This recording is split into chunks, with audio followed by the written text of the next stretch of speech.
U.S. Japan Korea Trilateralism, Secretary of Defense Pete Hegseth trip to Asia, and more. Next on The Impossible State.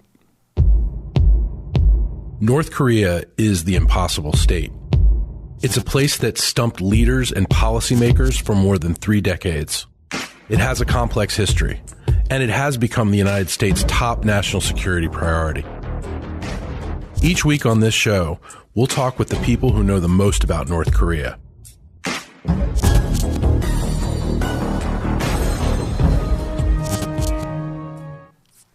Welcome to another episode of the Impossible State podcast. I'm your host, Victor Cha, President of Geopolitics and Foreign Policy at CSIS and Korea Chair, as well as Professor at Georgetown University.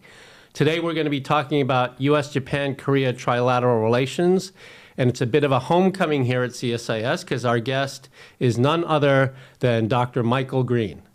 As many of you know, Mike Green is currently Professor and Chief Executive Officer at the U.S. Studies Center at the University of Sydney. He's also a non-resident senior advisor and Kissinger Chair here at CSIS. Prior to that, he was Senior Vice President and Japan Chair at CSIS, as well as Director of Asian Studies and Professor at Georgetown. Again, as many of you know, he served on the National Security Council staff as President George W. Bush's senior-most advisor on Asia. And his most recent book is Line of Advantage, Japan's Grand Strategy in the Era of Shinzo Abe, published by Columbia University Press in 2022. Mike, it's great to have you back at CSIS and on The Impossible State. Yeah. Love the studio. Yeah. It's a big upgrade. Yeah. You look like you've got some sun there. You got some of that down under in Sydney, sun. It's impossible not to. Yeah. That's great. Anyway, it's great to have you back, and great to have you on The Impossible State. I guess we could start by perhaps we could talk a little bit before we get to trilateral relations. As Secretary Hegseth just completed his first trip to the region. He was in Japan, the Philippines, Hawaii, Guam. Any thoughts? Anything stand out to you about the trip from your perspective in Sydney? Well, the news in Washington is all about Signalgate. The use of signal to discuss highly sensitive war plans, which dogged him throughout his trip, or about Liberation Day and tariffs and disruption and all the rest. But in reality, you know, the Hegseth trip to Asia was a little piece of normality. I mean, in most of his joint statements, most of his initiatives, you know, they could have been the Biden administration or the Bush administration, reaffirming U.S. commitments to allies, pledging some pretty serious money for defense cooperation in the Northern Marianas, moving forward with the Joint Command upgrades in Japan, probably very reassuring for allies, actually.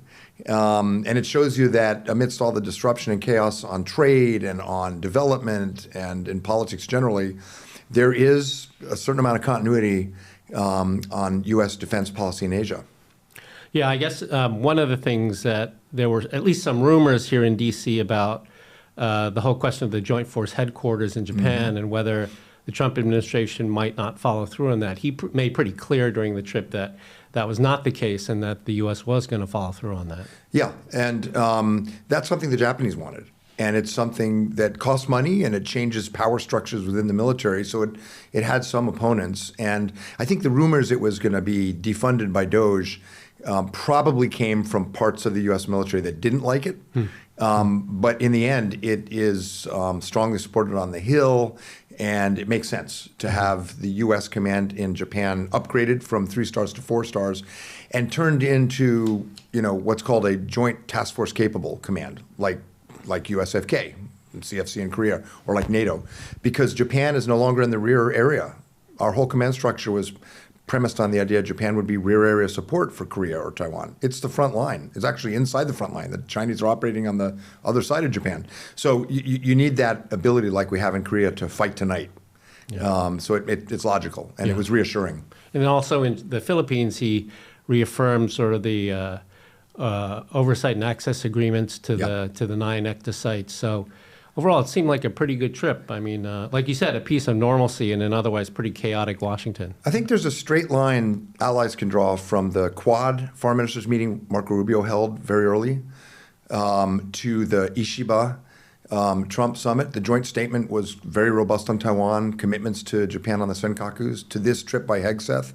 The treatment of President Zelensky of Ukraine in the Oval Office, the sort of eerie affinity for Vladimir Putin, the really unnecessarily ideological attacks on Europe and NATO, all that stuff is unnerving leaders in Asia. I was just in Taiwan and Japan, and of course I live in Australia, so it was unnerving for them. But I think the Hegseth trip should be some point of reassurance, because on Asia policy, as you know, there's a lot of bipartisan support. It doesn't tell us necessarily what Donald Trump thinks. That's the wild card still. But in terms of the U.S. government, the Congress, this is a Asia First administration. It's not an isolationist administration on the whole. It's not good for Europe, but it's an Asia First administration. You can see the prioritization in his trip. Yeah. Yeah. I mean, since this is a podcast about Korea, I guess many of our listeners and viewers would note that one aspect that was noteworthy about the trip was the skipping of Korea on this trip. And, maybe you could talk a little bit about that also.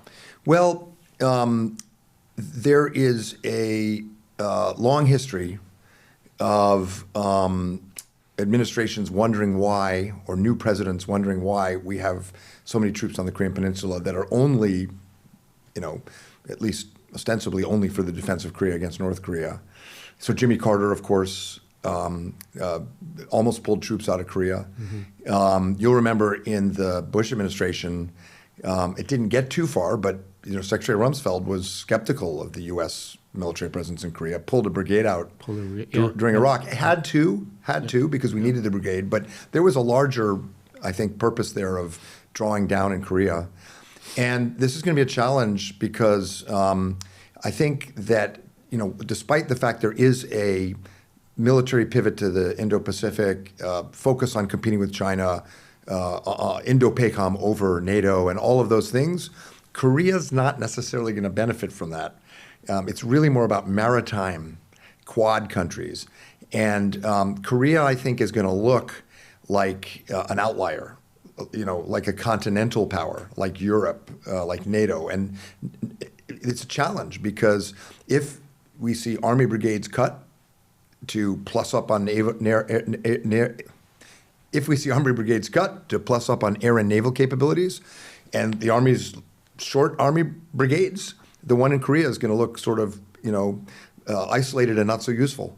And so there's, I think, going to be a lot of pressure on the alliance with Korea to get in the competition with China, which is uncomfortable for Korea in many ways, to free up the U.S. forces on the Korean Peninsula, maybe to pull them out.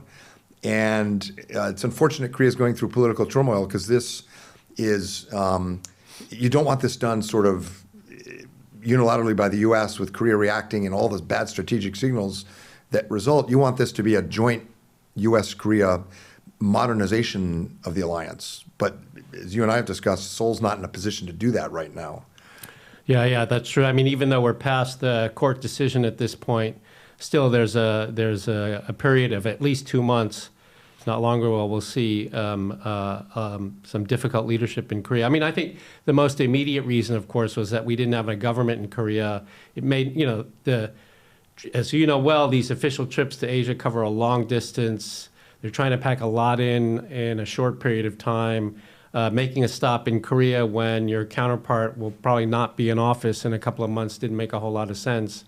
But yeah, I think we are at a point where there's going to have to be serious consultations with Korea about, what the mission of U.S. force posture on the peninsula will be, because it probably won't be the same as it's been for the last 50, 60 years. I think it's likely to change. I mean, you could imagine a scenario where Secretary of Defense Austin or Harris's Secretary of Defense chose not to go to Korea for all those reasons, but they would find other ways to signal commitment, and we're not seeing that. So I think within the Pentagon and within the Trump administration, there are ideas brewing about Korea, and hopefully we'll have a government in Seoul that can get ahead of that and package this in ways that show the strength of the alliance and Korea's role in Asia and don't diminish deterrence with North Korea.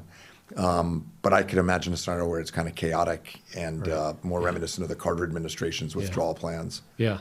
I mean, it really does require, as we know both well, half of government is making lemonade out of the lemon. And so, yeah, they really need to start thinking about that in a very serious way. Let's move to the topic of the day, which is trilateralism and the future of U.S. ROK-Japan trilateral relations. Let me start, Mike, by asking you, so we had Kurt Campbell and Mira Rapp-Hooper at the very end of the Biden administration come to CSIS and do sort of a retrospective. And we asked Kurt, like, what was sort of the high point of his 4 years, and it didn't take him long to answer. He actually didn't even blink an eye, and he said it was Camp David, the trilateral relationship. Maybe you could sort of explain to our viewers, like, what did you think when you saw that meeting take place and the things that happened after, and how important is trilateralism from your perspective as someone who's studied the region for a long time? It's very important. You've written a book on this that traces the history throughout the Cold War of Korea-Japan relations under two symbiotic but separate bilateral alliances with the U.S. It became more important in the 90s to deal with North Korea and to deal with uncertainty about China. I think the high water mark until Camp David would have been the 1998 Kim Dae-jung Obuchi Summit, which was, I think, probably the biggest reconciliation between Japan and Korea ever. And as you'll recall, we were just young whippersnappers, but in 98, because of the Japan-Korea reconciliation, there was an opening to do more stuff trilaterally. So I'm sure you remember this, but when Secretary of Defense Bill Perry became the special envoy, he had an expert roundtable on what he should do. And it was a lot of the high and mighty, and then a couple young PhD, you, me, and I think Scott Snyder. And I remember you said the most important, you may not be able to take care of North Korea, but the most important thing you can do as a special envoy is knit together the U.S., Japan, and Korea. And a lot of senior Asia hands gave you a hard time. I backed you up, but we were pretty young, because it ran against how the U.S. thought about alliances, which was mostly bilateral. But it was important. And around that same time, I was working as an advisor for the Pentagon, and Kurt Campbell was the lead for Asia in the Pentagon. And we had put together for 1998 the first official trilateral defense talks in Seoul. And I worked on that in the Pentagon. And as we were flying there, Kurt asked me, all right, we're having this trilateral meeting. For the next one, what's something really out of the box, really pushing the envelope we could do? And I said, well, some kind of tabletop exercise, some kind of war game, so that our Japanese and Korean allies can see how much they need each other. But that's a big, I don't know, Kurt, that's a big move. Better make sure everybody's on board. And so we go to this defense trilateral. It goes pretty well. And at the end, Kurt is wrapping up. And he says, I just want to let you know that for the next meeting in Washington, Dr. Green has designed a trilateral tabletop exercise. I hadn't done anything. And there was this Marine two-star general who said, oh, are you using the National War College X-49 framework for that? And he completely was making up. I said, yes, I am. And so we did the trilateral game, and it really showed, it was when we were revising defense guidelines with Japan to open the way to more cooperation on Korea, Taiwan regional contingencies. And Korea and the U.S. were really finalizing the instability planning. And so in this tabletop exercise, each side could see they needed the other. The Koreans could see the Japanese weren't ready. It was really important. And then to end the story, I was in Korea and saw Pak Young-ok, who was the assistant minister in charge of this on the Korean side. And he said that the Chinese came knocking to complain about this trilateralism. And the Korean Defense Ministry said the U.S.-Japan alliance is critical for Korea's national security, which was really good. But then, of course, that era ended, and we had ups and downs, and really instability in the trilateral relationship for years and years. Highs and lows. Camp David was significant. There were no defense trilateral exercises and almost no talks.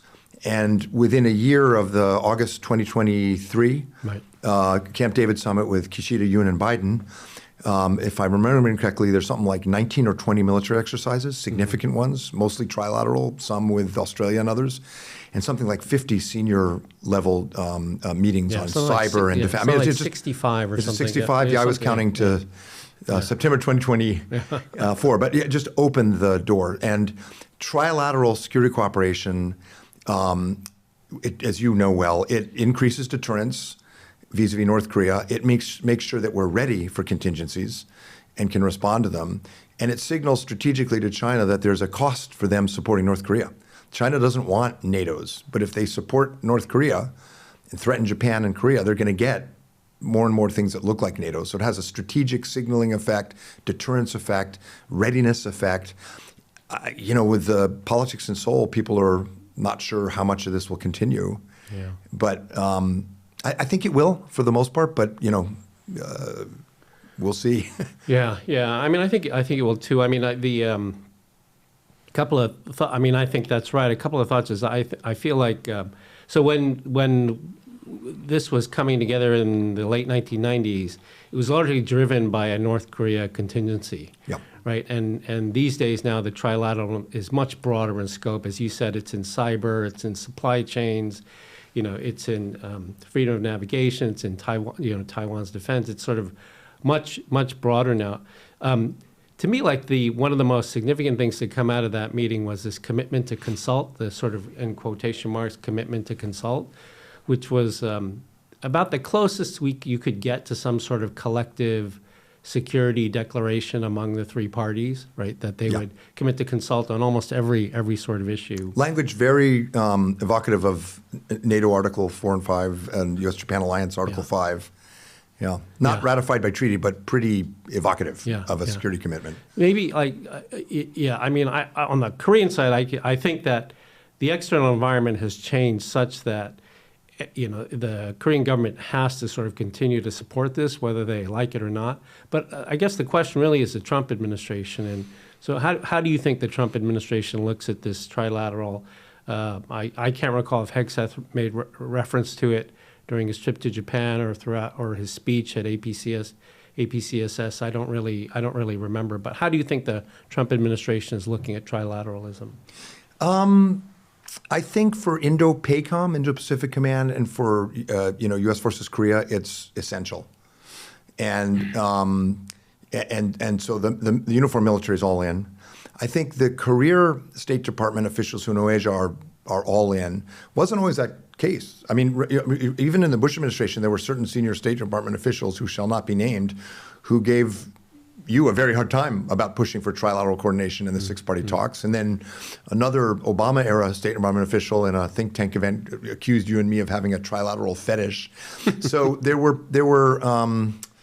views in the U.S., less in the Pentagon, more in the State Department, that trilateralism was too much trouble, that it was too provocative to China, that it was an obstacle to getting diplomatic progress with North Korea. I don't hear any of that. I think there's unity within state and defense and the NSC on how important trilateralism is for all the reasons we've discussed. President Trump last time was asked in a press conference about this, and he said, why should I do it? I got too much on my plate. What do I care? He is not someone who thinks about strategy in those terms. Every relationship, friend or foe, is about leverage, and that's not the frame of mind you want in someone who's going to lead on trilateralism. So if I were in the NSC, I would not be recommending trilateral summits because I don't think President Trump's heart isn't in it, and God knows what would happen. But I think Marco Rubio I know he is a big advocate of this, and Hegseth should be. If they don't do it at senior levels of the Pentagon, it would be a worrying sign, though, because it could be that they don't want to hold out. They don't view Korea as part of the team that's taking on China, there is that view in the administration in some quarters that we need to narrow down to those allies and partners who are going to really be there with us. And it's a pretty small group when you do that. It's Japan, Australia, the Philippines. And it's, to me, completely self-defeating to say, we don't need Europe for Korean Peninsula or Taiwan contingencies. Europe may not send troops or frigates, but the economic costs they can pose are massive. And it's equally foolish to think that in in a competition with China, we don't care about Korea. Korea, may or may not have a military role in a Taiwan contingency. I think U.S. forces have enough flexibility now, and the Koreans understand it, that they could. But Korea has technology, munitions, defense production. 1% of shipbuilding is in the U.S. Korea, among the democracies, is the biggest shipbuilder. There's so much we need Korea for to be able to compete strategically. Semiconductors, Hanwha and POSCO and steel and munitions, and the Pentagon knows it. Yeah. And the Navy knows it, the Air Force knows it.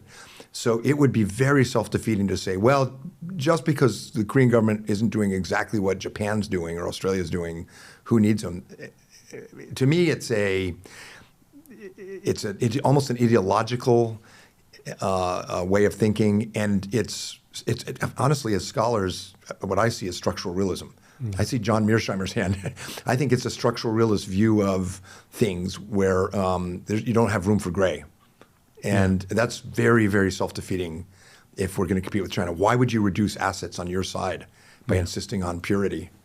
Yeah. I mean, I think it's interesting. On the one hand, there are all these areas that have been opened up for cooperation under Trump administration with Korea. Like you said, shipbuilding, energy is another one, right? There's a big one, energy, and also like supply chains, clearly.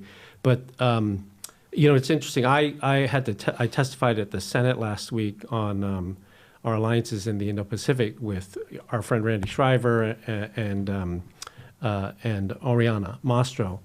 And when we were preparing for the hearing, it really struck me that our discussions on sort of access, spacing, and overflight with Japan, with the Philippines, even with Australia, is on the one hand very developed, and with Korea, it's almost non-existent, right? Because it's only one contingency. And that is such an imbalance that really has a danger of pushing Korea to the margins. And when you compound that with the absence of a government for the last 18 weeks, right, at such a critical time of a new administration coming in here in D.C. that's running at 100 miles an hour, it's like a very bad combination.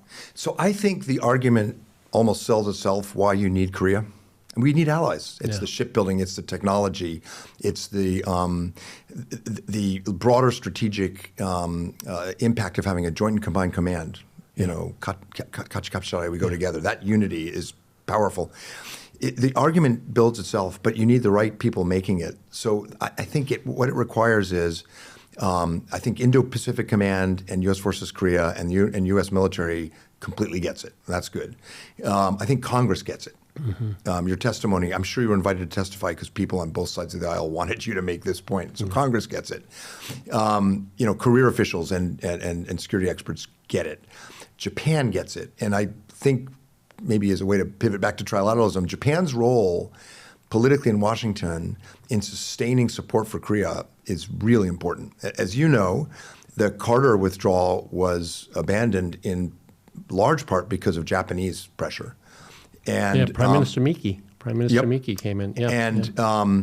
And the Donald Trump flirtation, remember in Singapore with Kim Jong-un, he said he'd like to pull forces off the Korea someday. When Prime Minister Abe met with Trump, every meeting he pressed him on the importance of the Korean Peninsula, even though his relations with the Korean government weren't always so good. As with Moon Jae-in, they weren't good at all. But strategically for Japan, it was too important. So you need the uniformed military, you need the experts, you need the Congress, you need Japan, and then the ingredient you need is a government in Seoul that's working with all these different groups and sending the right signals. That Korea is, the polls in Korea. Alliance support is about 90%, and anti-China sentiment is almost 90%. So. But the signals out of Seoul have to be about the Indo-Pacific, about Japan and solidarity with not just Japan but Australia, about being an active player in the Pacific Islands and development in Southeast Asia and countering nefarious foreign influence in Sri Lanka. And Korea brings tools to all of that. But you get the wrong people in Seoul, and if their priority is using China's leverage to get a deal with North Korea, and they're not sending those signals, it's going to reinforce the worst instincts in Washington. So I don't know if I'm optimistic or pessimistic. I'm optimistic that the argument can be very compelling, but you need the right people making it. And the missing piece right now is what's going to be the message coming out of Seoul. Right, and individuals do matter. I mean, Mearsheimer, our good friend John Mearsheimer, in structural realism, okay, but at the same time, individuals matter. Like the Korean president, Trump himself, Putin, Kim Jong-un, these people are driving politics right now, so they matter a great deal. Can I step back and ask you more broadly in terms of thinking about the future of like the architecture of the Indo-Pacific? I mean, the big innovation that we saw during the past 4 years of Biden was this real networking of the hub and spokes relationship, AUKUS, right? Camp David, U.S. Japan Philippines, all these different groupings. When you sort of look forward, how do you think the and then at the same time we have, the decade plus of China-based institution building in the region against the backdrop of ASEAN building, ASEAN sort of based regional architectures. Like when you put all these together, like what do you think the future looks like? Like remember a few years ago, people thought the future might be EAS, right? The East Asia Summit. What do you think when you look at the future of this architecture? Where do you think it's headed? So our friend Hal Brands at CSIS is editing a book on strategic competition, and I'm writing the chapter on allies and partners. And he said, you got to keep it to 6,000 words. So I had 6,000 words, but in the chapter, I chronicled everything that is beginning to happen with the Quad, with the U.S. Japan Trilateral Australia, with the U.S. Japan Korea Trilateral Australia, defense production and sales expanding. Hanwha in Korea, Japan's Mogami class destroyer Hanwha in Australia, Japan's Mogami class destroyer, strong competitor for the Royal Australian Navy's next major shipbuilding program. All of these connections, and it was like 3,000 pages, 3,000 words in footnotes. So I realized, that's too much. I got to find a way to summarize it. There's just so much going on. And Beijing criticizes this as the creation of little NATOs. And in a way, they're right. There's not a collective security agreement. They're all bilateral. And each of those bilateral treaties is a bit different. So it's not a Senate-ratified collective security commitment across all these defense and security partnerships with India and Japan and Australia and so forth. It's more what John Hamre calls federated, so that defense production, exercises, intelligence sharing look more and more like a collective security arrangement. And that, to me, is not going to stop. Even if we have a trade war, even if we have a Trump-Kim Jong-un summit, and the main reason it's not going to stop is because the PLA is not going to stop. And the past really 6 months, the PLA has entered a new chapter in its exercises, its military posture in Asia. And that new chapter is something I knew existed, a lot of people knew existed, but now the whole region can see it, which is any fight over Taiwan or Second Thomas in the Philippines or Senkakus or in the Yellow Sea, any fight with a U.S. ally or partner by the PLA is now seen as by the PLA as a fight with everyone in Asia. So at the same time they're doing these strangulation exercises, massive military exercises all around Taiwan to simulate blockade or invasion, they're doing missile tests in the Yellow Sea. They're doing missile tests into the Pacific Ocean, Dongfang 21 long-range missile tests capable of hitting Guam or Australia. They're sending heavily armed destroyers and surface ships through the Tasman Sea between Australia and New Zealand, forcing commercial airlines to divert and then circumnavigating Australia. And there's more. And so they're telegraphing to the region and testing and rehearsing themselves for a theater-wide campaign. There is no, when I was in the Pentagon and we had the Taiwan crisis, it was a Taiwan Straits crisis because we owned the seas. Yeah. Not anymore. China's strategy is to go at any access point the U.S. has through Australia, from Guam, and Korea. Korea is, Trotsky said, you may not be interested in war, but war is interested in you. those Yellow Sea exercises were meant to prepare for and signal to Korea, we can take you on too. So that is going to link these alliances even more, because the militaries, when I travel to Taipei or Seoul or Tokyo, the militaries and the intelligence services and the governments can see this. They are now being knit together by China. So so that security architecture continues. The economic one is much more uncertain, and that's the bizarre thing. Like, the U.S. is not going back to the comprehensive and progressive Trans-Pacific Partnership, CPTPP. But we could get in a world, if we play this badly, where on the defense and security side, we're more and more integrated. But if our tariff war gets bad, we could end up in a place where Australia, which is slow rolling China on CPTPP, decides they're going to separate defense and economics and let China into CPTPP. I mean, Korea, Japan, Australia, Europe, they're all looking for leverage vis-a-vis an administration that could put tariffs on the levels we haven't seen since 1930. And so they're looking for leverage with China on the trade side. So you could have a very bifurcated architecture with more integration on defense, but competition on the economic side. I think we'll avoid that because the American people don't like high prices, and tariffs cause high prices. So I think the politics of this and the market reaction will mean we avoid that rupture on economic architecture. And then the question is, what is the economic architecture we build? There are very good ideas in the Trump administration and Congress about coalitions, agreements, frameworks around critical minerals, obviously semiconductors and AI, LNG and energy. These are not, WTO trade liberalization deals we used to know, but they're national security driven supply chain agreements. But we're not going to be able to do that if we're fighting a trade war. So you and I are meeting at a time when this is all up in the air. Yeah. And we'll see where it goes. I think it will do so much damage to ourselves with this that we'll get out of it, and then we'll have to rebuild.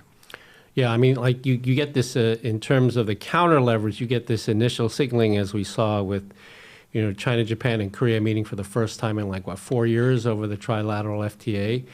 No one knows whether that's going to actually go anywhere because it's been under negotiation for a long time, but there's clearly some signaling and posturing going on there.